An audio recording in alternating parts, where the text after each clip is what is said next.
Greetings. This is Paul the Poke from PaulthePoke.com. Today's topic, Daniel's answered prayers. Scripture references out of Daniel 9, verse 22. He made me understand, speaking with me and saying, O Daniel, I have now come out to give you insight and understanding. So God has heard Daniel's prayers, and the Lord has sent Gabriel. And Daniel gives all the credit to Gabriel. The angel is the source of information and consideration. Gabriel is bringing truth from God, and Daniel recognizes that. Of course, now he has a previous experience with Gabriel about 14 years earlier, so he knows who he is. And what he told him the first time had come to pass is just a point of review, which takes us to Daniel 9, verse 23. At the beginning of your pleas for mercy, a word went out, and I have come to tell it to you, for you are greatly loved. Therefore, consider the word and understand the vision. And you're going to focus on the phrase, a word went out. And it's clear that God was listening to Daniel's petition, and he responded. And notice God did not waste any time, because he responded to Daniel, quote, at the beginning. So that, immediately when Daniel started praying, God sent out a messenger, or sent out a word, or debar in the Hebrew. And a word or a debar went out. And debar is translated as a word or speech. So God was giving Daniel an answer to his prayers. Yahweh sent the angel Gabriel to deliver the message. So the idea is God listens to prayers. He responds quickly, and he sent someone to respond. And one of the first things he lets Daniel know is that you are greatly loved. Gabriel provides confirmation to Daniel regarding his position in God. Daniel is told he is greatly loved, or kamad, and the term is also translated as desired. The idea is God takes pleasure in Daniel, and we get those definitions, or I got those definitions from Strong's Concordance. So Daniel's plea and prayers were answered, and then some. Little did Daniel know he was about to receive the outline of history for at least the next 2,500 years. And this is just an overview and an outline. The information revealed would include the first and second coming of the Messiah Jesus, the construction of 2 temples, the demolition of 1 temple, the destruction of Jerusalem, the forecast of the Antichrist, the outline for the end-time scenario, and the ushering of an everlasting and eternal peace. So his restoration is God intended.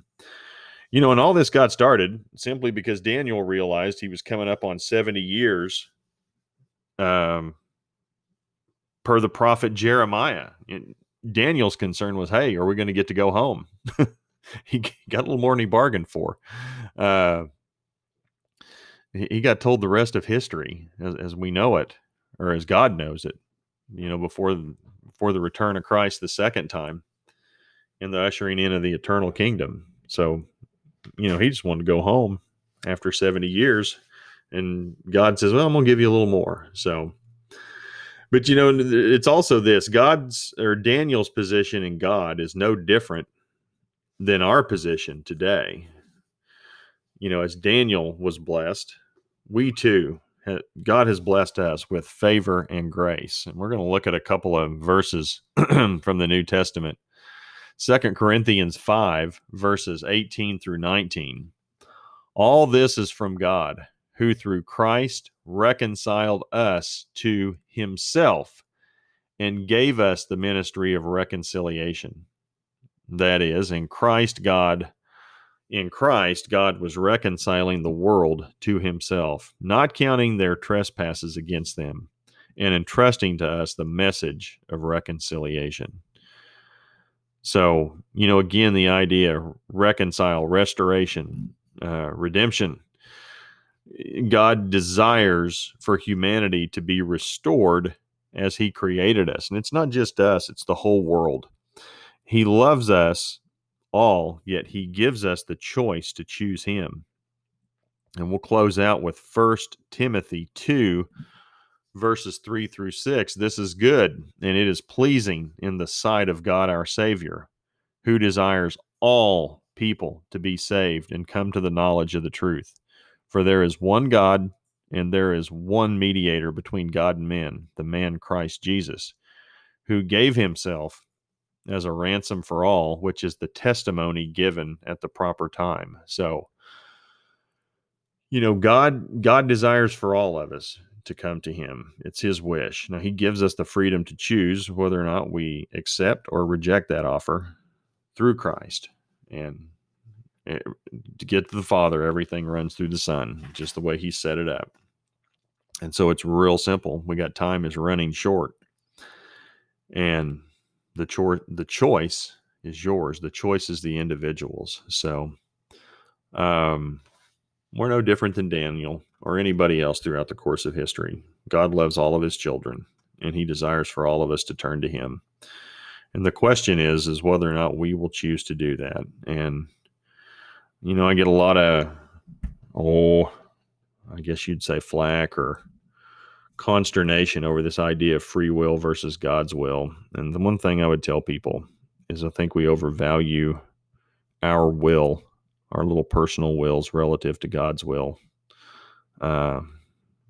He can handle it. It's not a problem whether we choose or not choose him, or choose to do something or not choose to follow what he says. He's got this under control.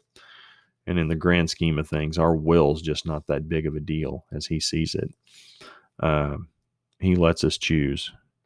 And his plan for history is going to keep on rolling, whether we agree with it or not, or whether we choose to fight it or not.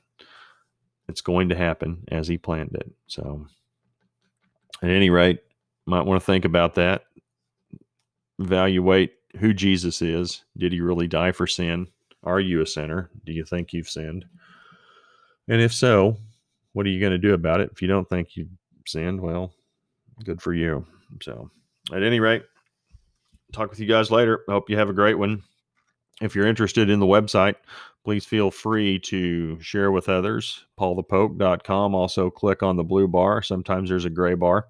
Type in your email address. We'll let notification go out to you every time we publish something. And this will be categorized. This is currently part of a series with angels.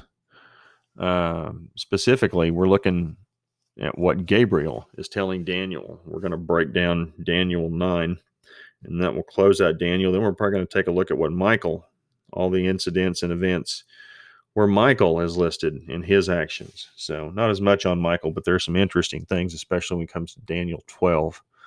We're going to talk about that as well and break that down. So appreciate you guys following along. Hope you have a great day. Take care. Have a good one. Bye.